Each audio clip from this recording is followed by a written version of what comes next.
The dust rose first. It rose in choking clouds above a scar in the earth, where men clawed at the soil with bleeding hands and fevered hope.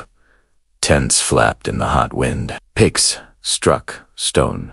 Every glint in the dirt carried the promise of sudden fortune or sudden ruin. In the 1870s, beneath the relentless African sun, the ground itself seemed a whisper of destiny. He arrived thin, pale, and coughing. Sent from England for the sake of his fragile lungs, he was meant to recover in the dry air of the natal colony. Instead, he found himself drawn to Kimberley, where diamonds lay buried in volcanic pipes, like secrets waiting to be claimed. Around him, seasoned diggers fought over small plots of land no bigger than a dining table. Partnerships formed at dawn and dissolved by dusk. A man could wake wealthy and fall asleep bankrupt.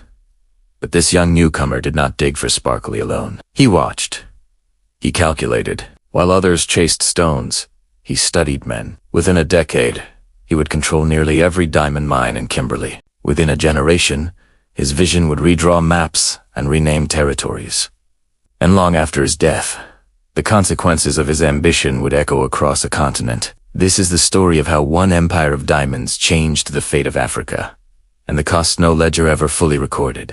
Welcome to Dynasty Estates Chronicles, where we uncover the untold stories of wealth, ambition, and rivalry that shaped the world's most powerful empires. Here, we explore the grand estates, ruthless strategies, and human dramas behind history's greatest fortunes. If you enjoy immersive tales of power, legacy, and the price of ambition, make sure to like this video, subscribe, and click the bell icon. Join us as we step inside the dynasties that changed the world. On the 5th of July, 1853, in the quiet market town of Bishop's Stortford in Hertfordshire, a boy was born into neither wealth nor privilege, but into discipline. His father, Reverend Francis William Rhodes, was a clergyman of modest means, stern in faith and firm in expectation. The household was large, structured, and bound by Victorian morality. There were few indulgences, fewer luxuries, and even less room for weakness. Yet weakness defined the boy's early years. Cecil John Rhodes was sickly from childhood, plagued by lung problems that left him breathless and frail. While other boys ran freely across English fields, he often remained indoors, wrapped in blankets, watched closely by anxious relatives who feared consumption would carry him off before manhood. Illness does something to a child. It can humble him or harden him. In Rhodes, it planted something quieter and more dangerous, a hunger to matter. England in the mid-19th century was swelling with confidence. The reign of Queen Victoria was transforming the nation into the workshop of the world. Railways cut through the countryside. Factories roared. The British Empire expanded across oceans with an air of divine certainty. Maps in schoolrooms glowed red with imperial pride. To grow up in such an age was to absorb, almost unconsciously, the idea that Britain was destined to rule. Rhodes absorbed it deeply. He was not an exceptional student in the conventional sense, nor particularly athletic, but he possessed a reflective intensity. Those who knew him later described a young man who spoke little yet observed much. The sermons he heard at home reinforced a belief in moral hierarchy and providence. The empire, too many Victorians, was not merely a political project. It was a sacred duty. For Rhodes, this idea took root.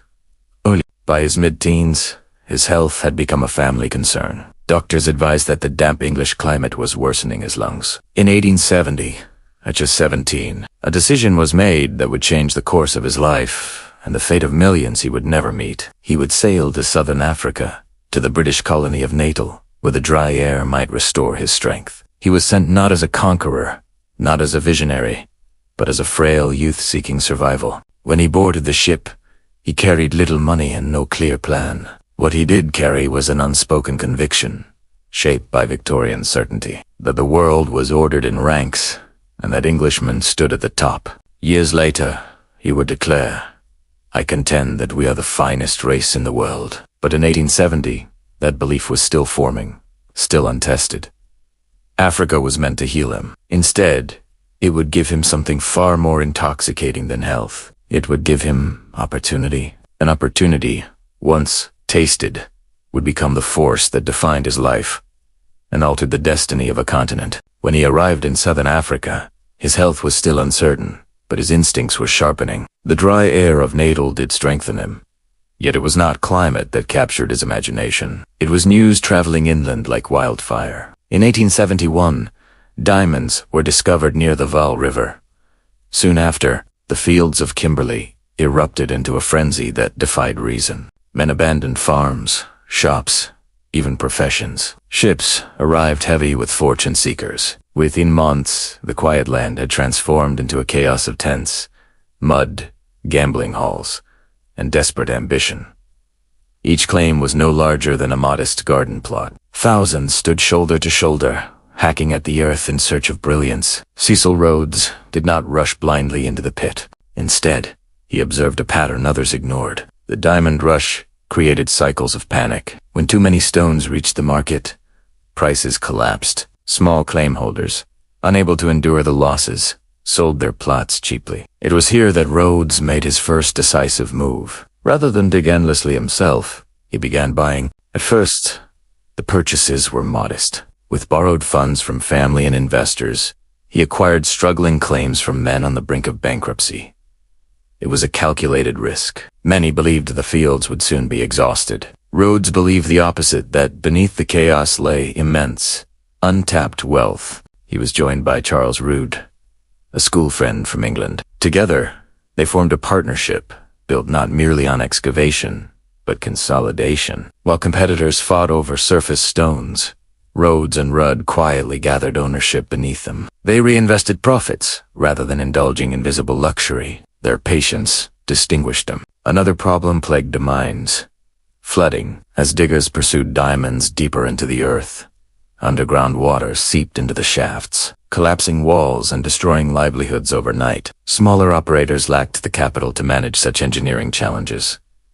Rhodes saw an opportunity again. He invested in pumping technology and machinery that allowed deeper, more efficient mining, where others were forced to abandon claims. He expanded. By the late 1870s, his influence across Kimberley was undeniable.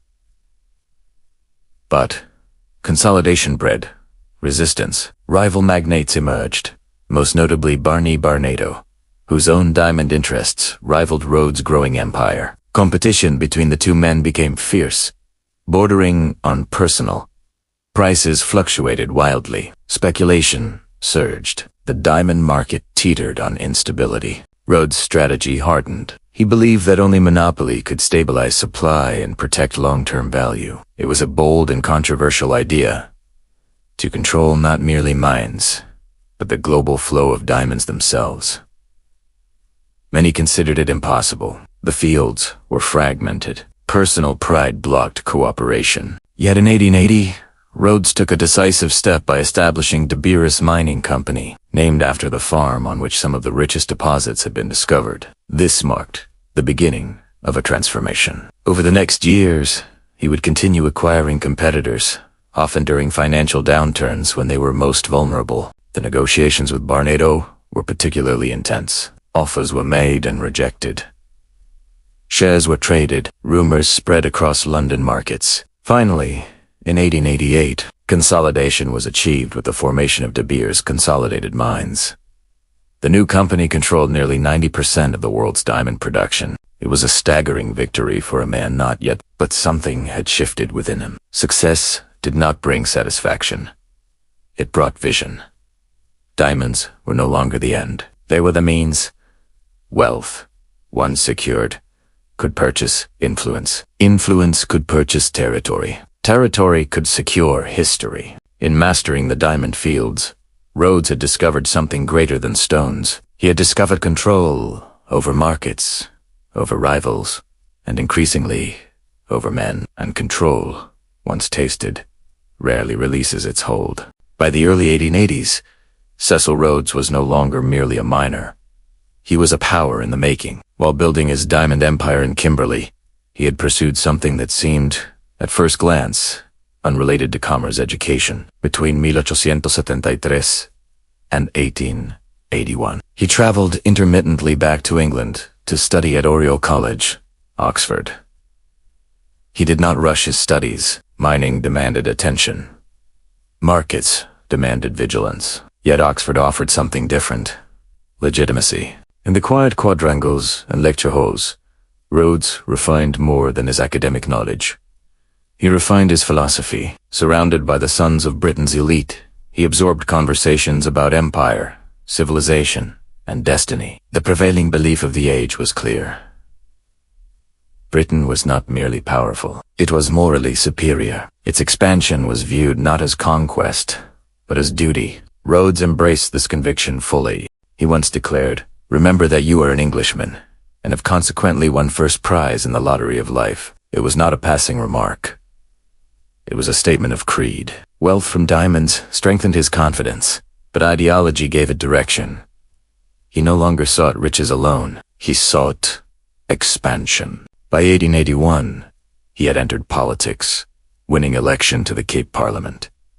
His ascent was swift. He was calm in speech, but relentless in strategy. He understood how to build alliances, how to exploit divisions, and how to use economic leverage as political influence. Many colonists saw him as ambitious, but effective. Others sensed the cold calculation beneath his charm. In 1890, at just 37, he became Prime Minister of the Cape Colony. The boy once sent abroad for his health now stood at the center of Southern African politics. His dual identity, mining magnate and political leader, gave him unmatched power. Through De Beers, he controlled vast economic resources. Through government, he could shape policy. But his ambitions stretched far beyond the Cape. Rhodes envisioned a continuous line of British territory running from Cape Town to Cairo. It was an audacious dream, drawn not merely on paper, but in his imagination as a civilizing mission. Railways would connect the continent. Telegraph lines would carry British communication northward. The red of the empire would sweep uninterrupted across Africa. To achieve this, he required more than speeches. He required a mechanism for territorial control. In 1889, he secured a royal charter for the British South Africa Company. The charter granted the company authority to administer and develop territories in Central Africa on behalf of the Crown. It was a remarkable fusion of private enterprise and imperial power. Treaties were signed with African leaders, agreements that, in many cases, were misunderstood or signed under pressure. Rhodes' representatives negotiated mineral rights in exchange for promises of protection and trade. But interpretation differed sharply. What local chiefs believed were limited concessions became, in British legal framing, sweeping claims of sovereignty. By 1890, settlers sponsored by the company marched north into the pioneer column raised the Union Jack over new lands. Railways followed. Administrative structures were imposed. In 1895, the territory was officially named Rhodesia, a rare instance of a living man lending his name to land. The scale of his achievement was extraordinary. From fragile youth to architect of a corporate-state hybrid, Rhodes had reshaped southern Africa within 2 decades. Investors in London admired his boldness. Many in Britain celebrated him as a visionary. Yet beneath the triumph lay tension. African communities displaced by expansion did not share in the profits. Labor systems in the mines enforced strict controls. Policies introduced during his premiership, including the Glenn Gray Act of 1894, limited African land ownership and nudged many into wage labor. To Rhodes, these measures were instruments of development and order. To those affected, they were the beginning of systematic dispossession. Even within British circles, unease flickered. The merging of private wealth and public authority created ethical ambiguity. Was he serving the empire or shaping it to serve himself? Rhodes rarely entertained doubt in public. His confidence remained outwardly unshaken, but the very scale of his ambition carried inherent risk. Expansion invited resistance. Power bred rivalry. The more territory he secured, the more enemies he accumulated. Some ideological, others deeply personal. Success had lifted him into elite society, but it had also tied his identity entirely to conquest. There was no simple retreat available. His name was on companies, territories, policies, and dreams of empire. And when a man's vision becomes inseparable from his ego, compromise becomes almost impossible. The rise was nearly complete. The confrontation was approaching. By the mid-1880s, the land was no longer merely contested by miners and settlers. It was contested by governments and by men who believed themselves guardians of different futures. On one side stood Cecil Rhodes, polished in manner, educated at Oxford, wealthy beyond most men, his imagination, and convinced that British rule represented progress. On the other stood Paul Kruger, older, bearded, deeply religious, and shaped not by British schools, but by the hardships of the Great Trek, where Rhodes saw destiny and expansion. Kruger saw survival and resistance. Their conflict did not begin with raised voices or drawn weapons. It began with gold.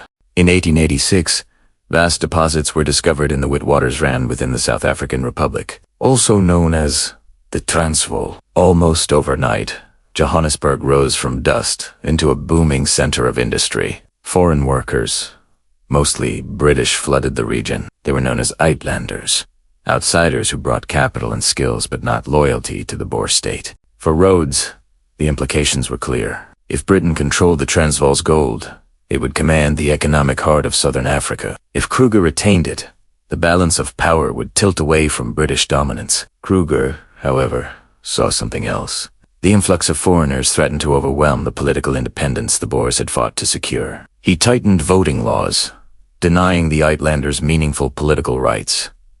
To him, it was an act of preservation. To Rhodes and his allies, it was obstruction. Their first direct exchanges were diplomatic and guarded. Meetings between representatives were formal, even courteous. Yet beneath the politeness lay profound mistrust. Rhodes viewed Kruger as stubborn and backward, clinging to an outdated agrarian republic in an age of industrial empires. Kruger viewed Rhodes as dangerous, a man who wrapped ambition in the language of civilization. Kruger once stated firmly, "I will not give up the independence of my people." It was more than rhetoric. It was a warning. Rhodes, though less publicly blunt, believed history favored him. He was certain that British expansion was inevitable. In private conversations, he spoke of federation, of uniting the region under British authority. But federation, as he envisioned it, left little room for Boer sovereignty. The ideological clash ran deeper than territory. Rhodes represented a new form of empire, corporate, industrial, forward-looking, confident in global finance. Kruger represented pastoral independence, guided by faith and tradition. Each man believed he was defending a righteous cause. Tension thickened with every passing year. Newspapers inflamed public opinion on both sides. Investors in London watched nervously. Farmers in the Transvaal sharpened suspicion into hostility. Neither man was willing to bend. What began as disagreement over political rights was hardening into something far more dangerous. A struggle over who would shape the destiny of southern Africa, and neither Rhodes nor Kruger fully understood how far that struggle would go. Gold changed everything. When the Witwatersrand deposits were confirmed in 1886, the Transvaal transformed from a quiet agrarian republic into the wealth engine of southern Africa. Johannesburg grew at a breathtaking pace. Mine shafts plunged deep into the earth. Foreign engineers, financiers, and laborers poured in from Britain and beyond. Within a few years, the region produced more gold than any other place on earth. For Cecil Rhodes, this was both opportunity and frustration. The economic center of gravity had shifted northward, beyond the borders of the British Cape Colony and into the hands of Paul Kruger's government. Rhodes understood markets intimately. Gold meant leverage over trade, railways, and political alliances. If the Transvaal remained independent, British influence in southern Africa would be permanently constrained. Kruger, meanwhile, tightened his hold. He increased taxes on mining companies and refused to grant the Uitlanders full political rights. Foreigners could live and work in the Transvaal, but voting required long residency periods and strict qualifications. To Kruger, this protected Boer sovereignty. To British investors and settlers, it was intolerable discrimination. Rhodes began to shift from diplomacy to strategy. Publicly, he supported calls for reform within the Privately, he encouraged agitation. Uitlander leaders organized petitions demanding representation. British newspapers amplified grievances, painting Kruger's administration as corrupt and oppressive. The atmosphere thickened with resentment. Yet Rhodes was not merely reacting. He was calculating. He feared that time favored Kruger. The longer the Transvaal prospered independently, the stronger it would become, its railways increasingly linked to non-British routes. German interest in southern Africa grew. The dream of a seamless British corridor from Cape to Cairo appeared threatened by a stubborn republic. sitting at its center. In 1895, tension crossed into conspiracy. Dr. Leander Starr Jameson, administrator of Rhodes, British South Africa Company territories, and a close ally, began discussions with discontented Uitlander leaders in Johannesburg. The plan was bold, reckless, some would say. An uprising would be staged inside the Transvaal, triggered by grievances over political rights. Jameson would then ride in with armed support to restore order and secure British control. Whether Rhodes fully authorized the plan remains debated, but he certainly knew of it. His correspondence reveals impatience. He believed decisive action might tip the balance swiftly in Britain's favor. In December 1895, Jameson crossed the border with a small force of men. The expected uprising in Johannesburg failed to materialize. The raid collapsed almost immediately. Boer forces surrounded Jameson's column. Within days, he surrendered. The failure was humiliating. International reaction was swift and fierce. Germany sent a congratulatory telegram to Kruger, deepening British outrage and embarrassment. In London, politicians distanced themselves from the fiasco. Rhodes, implicated in the plot, faced public condemnation. Kruger, vindicated, emerged strengthened. The raid confirmed his warnings about British interference. Boer unity hardened. Distrust transformed into certainty. For Rhodes, the damage was both political and personal. He was forced to resign as Prime Minister of the Cape Colony in early 1896. His image as a master strategist cracked. Investors hesitated. Allies grew cautious. Yet what made the situation truly dangerous was not the failed raid itself. It was what it did to perception. Kruger now viewed British intentions as openly hostile. British imperialists viewed the Transvaal as defiant and ungrateful. Compromise grew less likely with every headline. The rivalry had shifted from ideological tension to wounded pride. Unwounded pride, in men who command armies and economies, rarely retreats quietly. Humiliation has a peculiar way of sharpening ambition.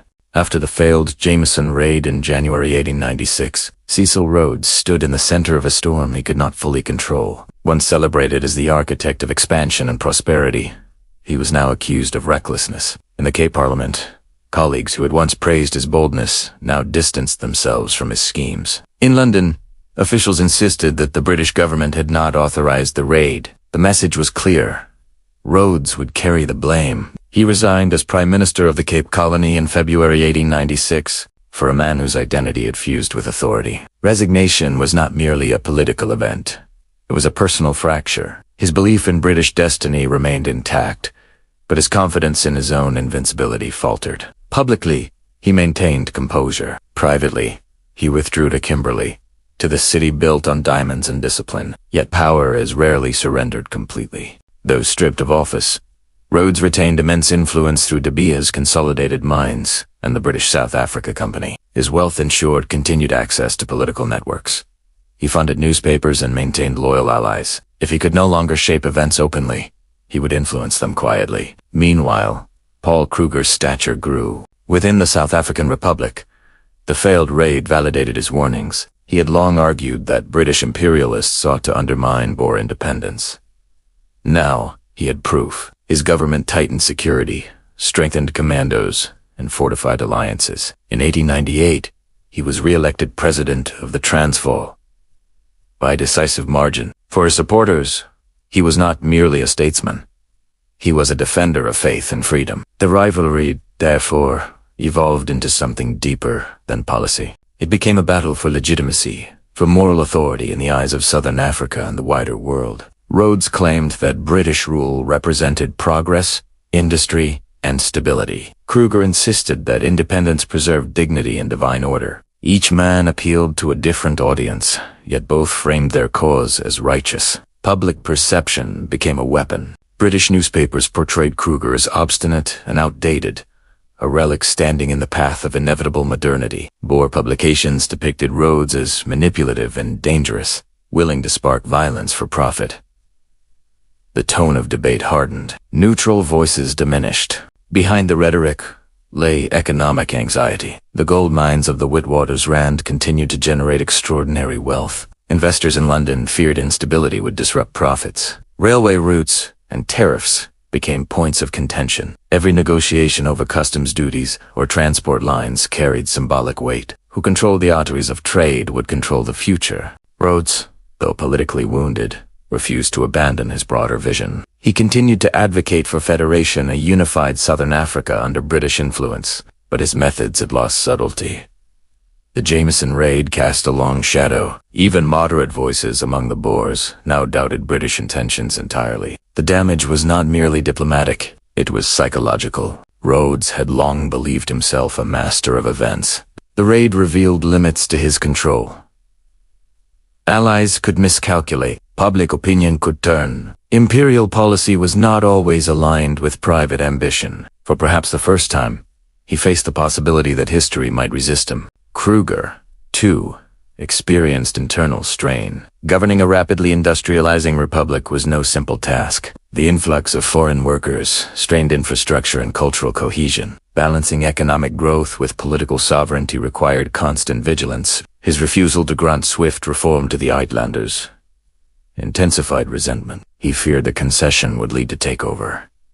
Yet refusal escalated hostility. Thus, both men felt besieged, not only by each other, but by the pressures of modernity. By 1899, diplomatic exchanges between Britain and the Transvaal grew increasingly brittle. British High Commissioner Alfred Milner pressed for expanded rights for Uitlanders, arguing that continued exclusion justified intervention. Kruger responded with partial reforms, but mistrust prevented satisfaction on either side. Rhodes, though no longer Prime Minister, remained an influential voice, urging from his earlier humiliation had not softened his imperial conviction. If anything, it deepened it. He seemed to believe that only decisive confrontation could resolve the impasse. The rivalry had now reshaped identities. For Rhodes, empire was no longer abstract. It was personal redemption, a chance to prove that the Jameson disaster had been a misstep, not a failure of vision. For Kruger, resistance was no longer cautious governance. It was survival against encroachment. Social circles divided along lines of loyalty. In Cape Town and London drawing rooms, arguments flared over policy and morality. In Boer farmhouses, families prepared quietly for uncertainty. In mining towns, workers sensed the fragility of peace. The conflict was no longer simply about voting rights or tariffs. It had become a struggle over belonging, over who truly owned the land's future. British settlers claimed economic contribution granted them influence. Boers insisted blood and history conferred legitimacy. African communities, meanwhile, were largely excluded from both narratives, their lands and labor entangled in a contest not of their choosing. By the end of the decade, compromise felt distant. Trust had eroded beyond easy repair. Pride had replaced prudence. The public debate, once heated but civil, now carried the tone of inevitability. War, though not yet declared, hovered over southern Africa like gathering thunder. And when thunder finally breaks, it does not distinguish between visionary and defender. It strikes both. By the late 1890s, peace existed only in appearance. Official telegrams continued to pass between London and Pretoria. Diplomatic language remained measured, even courteous. Yet, beneath every carefully worded sentence lay suspicion. The failed Jameson raid had ensured that trust between Britain and the Transvaal would never fully recover. Cecil Rhodes, though no longer Prime Minister, remained deeply entangled in the unfolding drama. From Kimberley, he watched the political tide shift with growing impatience. His empire of diamonds still flourished under De Beers' consolidated mines, and his chartered territories continued to expand under the British South Africa Company. Yet the Transvaal, rich with gold and fiercely independent, stood like a barrier across his grand imperial vision. In Britain, political pressure mounted. Joseph Chamberlain, the colonial secretary, grew increasingly critical of Kruger's government. Reports from British High Commissioner Alfred Milner described tensions that could no longer be smoothed over by negotiation. The rights of Uitlanders remained the central grievance, but the issue had grown symbolic. It was now about supremacy. Who would dictate the future of southern Africa? Paul Kruger, hardened by years of suspicion, interpreted British demands as deliberate provocation. To concede quickly would risk surrendering sovereignty. To resist entirely risked war. A.H.O. Scotian, offering limited reforms but refusing sweeping change. His supporters urged for the memory of the Jameson raid lingered like an open wound. Military preparations began quietly on both sides. British troops were gradually stationed along the borders of the Boer republics. Reinforcements arrived from across the empire, from India, Canada, and Australia. Officially, these were precautionary deployments. Unofficially, they signaled readiness. The Boer republics responded with mobilization of commandos. Citizen soldiers accustomed to horseback warfare and intimate knowledge of the terrain. Farms doubled as supply depots. Ammunition was stored discreetly. Conversations in churches and town halls turned from politics to strategy. Rhodes found himself in a complicated position. Kimberley, the diamond capital he had shaped, lay dangerously close to Boer territory.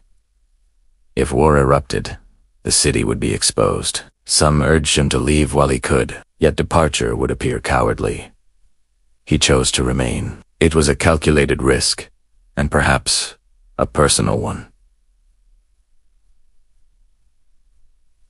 Kimberley symbolized his achievement. To abandon it would feel like surrender. In October 1899, diplomacy finally collapsed. Kruger issued an ultimatum demanding the withdrawal of British troops from the borders. Britain refused. On the 11th of October 1899, war was declared. The conflict would be known as the Second Boer War. For Rhodes, for Kruger, and for Southern Africa, it would be no simple return to the uneasy peace that had preceded it. The rivalry had crossed from speeches and maneuvers into open confrontation. The stage was set, and once armies march, history rarely retreats. War did not arrive as a single thunderclap. It unfolded in smoke, dust, and miscalculation. When the Second Boer War began in October 1899, many in Britain assumed it would be swift. The Empire, after all, commanded the largest military force in the world. Its navy ruled the seas. Its confidence was unshaken. Yet confidence, as Rhodes had already learned once before, does not guarantee control. The Boer commandos moved quickly. Within days, they invaded British-held territories in Natal and the Cape Colony. Towns were surrounded. Railways were cut. One of the most symbolic targets was Kimberley, the diamond city that had made Rhodes wealthy and powerful. By November 1899, it was under siege. Rhodes was inside. Advisors urged him to leave before the encirclement tightened, but he refused. Whether driven by pride, defiance, or genuine concern for the city, he remained among its anxious population. Kimberley's fate had become inseparable from his own. If it fell, the symbolism would be devastating. The siege stretched on for 124 days. Food grew scarce. Shells fell unpredictably. Civilians sheltered underground as artillery fire echoed across the plains. Rhodes, accustomed to commanding boardrooms and parliaments, now found himself negotiating with military officers, pushing for aggressive action to break the siege. His interference frustrated some commanders. They saw him as overstepping civilian authority, yet even under bombardment, he could not resist directing events. Elsewhere, the war shocked British expectations. In a series of early battles known as Black Week in December 1899, British forces suffered humiliating defeats at Stormberg, Megersfontein, and Boer fighters skilled in mobile warfare and marksmanship used the landscape to devastating advantage. Trenches and concealed positions caught British troops unprepared. The Empire's aura of invincibility cracked. Newspapers in London carried grim headlines. Reinforcements were dispatched in vast numbers. Generals were replaced. The scale of the conflict expanded rapidly, drawing soldiers from across Britain's dominions. In February 1900, British forces finally relieved Kimberley. The siege ended, but the war did not. The conflict shifted into a brutal second phase. As British troops advanced and captured major cities such as Bloemfontein and Pretoria, Boer fighters turned to guerrilla tactics. They struck supply lines, then vanished into the countryside. Frustration mounted within British command. In response, Britain adopted increasingly harsh measures. Farms suspected of aiding Boer commandos were burned. Crops were destroyed. Livestock was slaughtered. Families, primarily women and children, were moved into concentration camps designed to cut off support for guerrilla fighters. The policy was framed as military necessity. The human cost was staggering. Disease spread rapidly through overcrowded camps. Poor sanitation and inadequate supplies led to widespread suffering. Over 26,000 Boer women and children died. Thousands of black Africans, often overlooked in official counts, also perished in separate camps under harsh conditions. For Rhodes, the war he had once imagined as a decisive assertion of British order had become something darker. Though he did not design the camp system, the conflict itself was inseparable from the rivalry he had helped inflame. The line between imperial ambition and human tragedy blurred beyond recognition. Paul Kruger, aging and weary, eventually left the Transvaal for Europe in 1900 to seek international support. He would never return to power. His republics were collapsing under sustained British pressure. The confrontation had passed the point where reconciliation was plausible. What began as a struggle over rights and influence had hardened into devastation. Cities lay scarred. Farms smoldered. Families mourned. And the dream of empire so confidently proclaimed now carried a weight that could never be undone. Victory, when it came, did not feel triumphant. By mid-1900, British forces had captured the capitals of the Boer republics. Pretoria fell, Bloemfontein was secured. On paper, the war appeared decided. Yet resistance continued in scattered bursts across the countryside. Boer commandos, familiar with every ridge and river, refused to surrender easily. The war dragged into exhaustion. For Britain, the cost had grown heavier than anticipated. Tens of thousands of soldiers were deployed. Casualties mounted. International criticism intensified, particularly over the concentration camps. Reports from reformers such as Emily Hobas exposed the conditions within the camps to a horrified public. What had begun as a campaign framed as civilizing intervention now looked, to many observers, like a moral stain on the empire. Cecil Rhodes did not live to see the war's conclusion. His health, fragile since childhood, deteriorated under the strain of siege and stress. Years of ambition, political battles, and physical weakness converged. On the 26th of March 1902, at the age of 48, he died at Muizenberg in the Cape Colony. The war formally ended 2 months later, in May 1902, with the Treaty of Freedom. The Boer republics ceased to exist as independent states. They were absorbed into the British Empire, their governments dismantled, their sovereignty extinguished. In strategic terms, Rhodes' broader vision of British dominance in southern Africa had prevailed. The goldfields were secure under imperial authority. The road to a unified South Africa lay open, but victory had altered something fundamental. The war entrenched racial hierarchies more deeply than before. Reconstruction prioritized reconciliation between British and Afrikaner elites, often at the expense of African communities. Black South Africans, who had participated in the war in various capacities, found themselves excluded from meaningful political power in the post-war settlement. The foundations were laid for a society structured by segregation. Land ownership patterns hardened.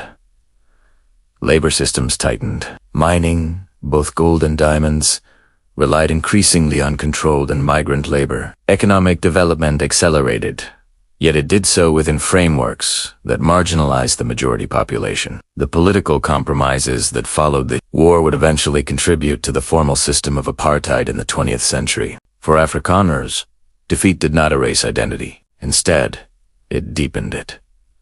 The memory of burned farms and camp deaths became part of collective consciousness. British rule was accepted pragmatically, but resentment lingered beneath the surface. A new nationalism slowly formed, subdued by loss. For Britain, the war exposed limits to imperial confidence. Military reforms followed. Public debate questioned the ethics of expansion. The empire remained vast, but its moral certainty had been shaken. Rhodes himself was buried in the Matobo Hills, in what is now Zimbabwe. His grave was carved into granite overlooking sweeping landscapes he once claimed as part of his dream. Supporters called it a fitting tribute, a visionary resting above the land he transformed. Critics saw symbolism of another kind, a foreign magnate permanently embedded in African soil. The point of no return. The true point of no return was not the signing of the treaty, nor the capture of capitals. It occurred the moment war made coexistence, on equal terms, impossible. Before the conflict, rivalry, though bitter, still left space for negotiated federation or compromise. After the war, power was settled by force. The British Empire stood dominant, but the moral and emotional divisions were deeper than ever. Rhodes' dream of expansion had succeeded geographically, The map bore marks of his ambition. Territories had been secured, economic systems strengthened, yet the price was measured in something less visible. Trust shattered, communities traumatized, and structures of inequality hardened into policy. The war ensured that Southern Africa's future would be shaped not by mutual agreement, but by layered resentments and imposed order. The political unity that later emerged in 1910 with the formation of the Union of South Africa did not erase those scars. It merely formalized a hierarchy born in conflict. In that Cecil Rhodes achieved both triumph and tragedy. He had believed that British rule would bring stability and progress. Instead, the process of securing that rule deepened divisions that would define the region for generations. His rivalry with Paul Kruger had evolved into a war that neither man fully controlled by its end. The land was no longer merely contested territory. It was a memory of fire and loss, and once a land remembers such things, it does not forget. In his final years, Cecil Rhodes was no longer the unchallenged architect of expansion. He was a man weakened by illness, surrounded by the consequences of a war he had long believed inevitable. The siege of Kimberley had strained him physically and mentally. Though relieved in February 1900, the months of confinement and tension left visible marks. Friends noted that he seemed older than his years. His lungs, always fragile, struggled against recurring weakness, yet his mind remained restless. Rhodes did not publicly renounce his imperial vision. Even as the war dragged on, he continued to speak of unity and British stewardship. To him, the conflict confirmed what he had long argued, that divided authority in southern Africa was unstable. Only firm imperial control, he believed, could secure lasting order. But conviction does not silence doubt entirely. In quieter moments, away from speeches and advisors, there were signs of reflection. The human cost of the war had become undeniable. Reports of suffering in the concentration camps filtered across the colonies and back to Britain. International criticism grew louder. The moral certainty that once surrounded imperial expansion was now contested. Rhodes had built his life on the assumption that British rule was a civilizing force, yet the means by which that rule had been secured now cast long shadows. He spent increasing time at his estate at Groote near Cape Town, a property he had acquired and expanded with characteristic ambition. From its slopes, he could look out over land reshaped by industry and conflict. It was a vantage point both literal and symbolic. A man elevated above a landscape he had altered profoundly. In 1902, his health declined sharply. He suffered heart complications alongside respiratory weakness. Doctors offered limited hope. Those close to him sensed that the end approached swiftly. On the 26th of March, 1902, Cecil Rhodes died at the age of 48. His final recorded words are often quoted as, "So little done, so much to do." Whether spoken exactly in that form or refined in memory, they capture the restless dissatisfaction that defined him.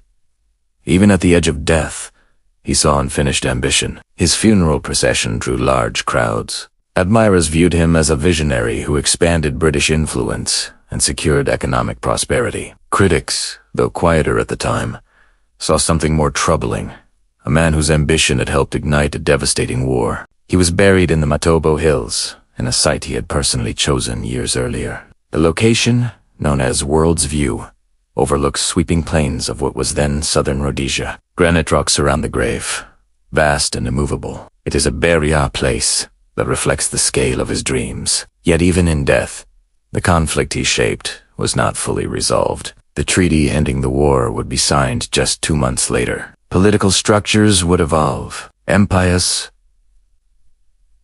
would shift. Rhodes did not live to see the long-term consequences of the world he helped forge, but they would unfold nonetheless. Death did not diminish Cecil Rhodes' presence. In many ways, it amplified it. Within months of his passing in 1902, the machinery of legacy began to move. His vast fortune, accumulated largely through De Beers' consolidated mines, did not simply pass into private inheritance.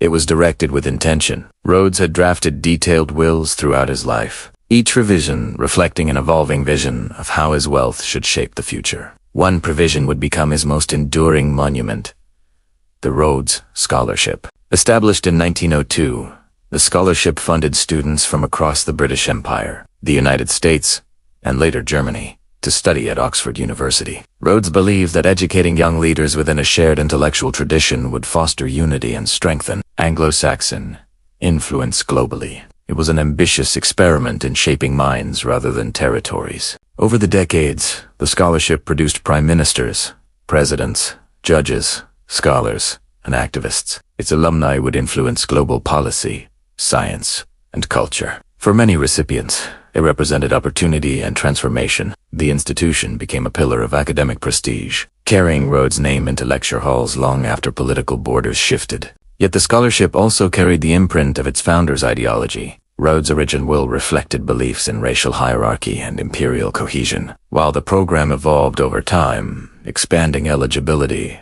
embracing diversity, and distancing itself from colonial assumptions. The tension between origin and adaptation remained. Beyond education, Rhodes' name was carved directly onto the map. The territories administered by the British South Africa Company had been named Rhodesia in 1895. Even after his death, the designation endured for decades. Railways, towns, and administrative centers bore his influence. His estate at Groote became an official residence for South African prime ministers. Statues were erected in Cape Town, Oxford, and elsewhere, depicting him as a statesman gazing confidently into the distance. For much of the 20th century, public memory leaned towards admiration within British and settler communities. Textbooks described him as a visionary industrialist. His role in expanding infrastructure, railways, and mining output was highlighted. His imperial ambition was framed as consistent with the era's prevailing values. But memory is not static. As decolonization movements spread across Africa after the Second World War, Rhodes' legacy began to be re-examined. When southern Rhodesia became Zimbabwe in 1980 after a prolonged liberation struggle, the symbolic weight of his name shifted dramatically. What had once signified expansion and enterprise now evoked dispossession and control. In 2015, students at the University of Cape Town launched the Rhodes Must Fall campaign. What began as a protest against a statue quickly expanded into a broader critique of colonial symbols and structural inequality. Demonstrations spread to Oxford and other institutions. Debates intensified around how history should be remembered and who has the authority to define that memory. Supporters of removal argued that public monuments honor values. Critics of removal argued that erasing statues risked oversimplifying history. The conversation became global, reflecting wider reckonings with imperial legacies. Rhodes himself could not have anticipated this transformation of reputation. In his lifetime, he believed firmly that British rule represented progress. He saw empire as benevolent, expansion as necessary, and control as stabilizing. Yet the lived experiences of those displaced or marginalized under colonial systems complicated that narrative. Physical structures endure longer than intentions.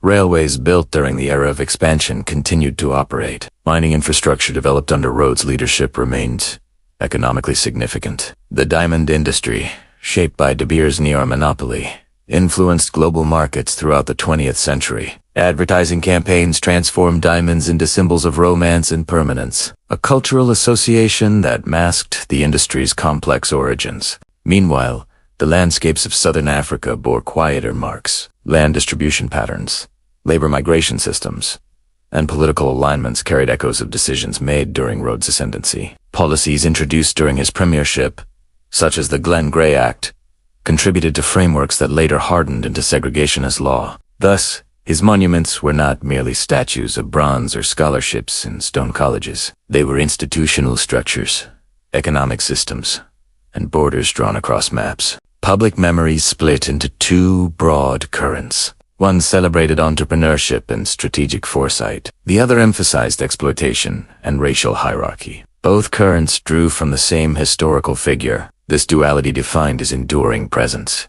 To walk past a statue bearing his likeness is to encounter a layered story. It is to see both ambition and consequence cast in metal. To study under a scholarship bearing his name is to engage with opportunities shaped by complex origins. History rarely offers clean legacies. Rhodes' name remains embedded in archives, institutions, and debates. It evokes admiration, discomfort, gratitude, anger, often simultaneously. His empire of diamonds altered global trade. His political vision reshaped Southern Africa. His educational endowment influenced generations. Yet monuments, no matter how grand, cannot silence questions. What was built? What was taken? Who benefited? Who bore the cost? These questions continue to echo in classrooms, parliaments, and public squares. And in those echoes, Cecil Rhodes endures, not as a simple hero or villain, but as a figure whose ambition permanently altered the course of a continent. Empires rarely collapse in a single dramatic moment. Time out. They stretch too far. They change shape until they are barely recognizable. Cecil Rhodes did not live to see the long arc of the system he helped strengthen, but its transformation was inevitable. The British Empire reached its territorial height in the early 20th century, only to begin a gradual retreat after two devastating world wars. Economic strain, nationalist movements, and shifting global power weakened imperial control. Southern Africa was no exception. In 1910, the Union of South Africa was formed under British sovereignty, uniting former Boer republics and British colonies into one political entity. Reconciliation between British and Afrikaner elites became a priority.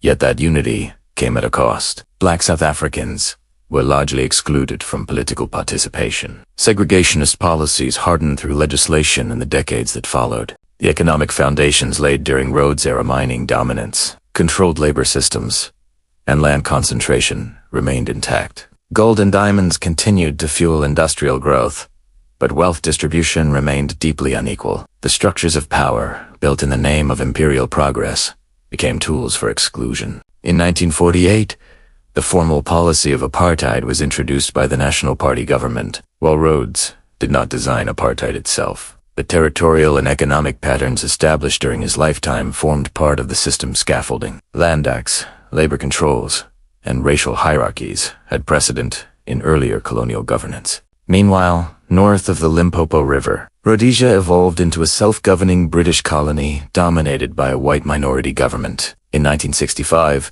it declared unilateral independence from Britain in an attempt to preserve minority rule. The resulting conflict lasted more than a decade. In 1980, after prolonged war and negotiation, the country emerged as Zimbabwe. The name Rhodesia, once a bold tribute to imperial ambition, was formally erased from the map. It was a symbolic turning point. The territories that had once borne Rhodes' name now sought identities independent of his legacy. Statues were removed in some places, retained in others. School curricula shifted, public memory fractured further, yet his influence did not disappear entirely. De Beers Consolidated Mines remained a dominant force in the global diamond trade well into the late 20th century, though market structures evolved and competition increased. The model of supply control pioneered under Rhodes shaped industry practices for generations.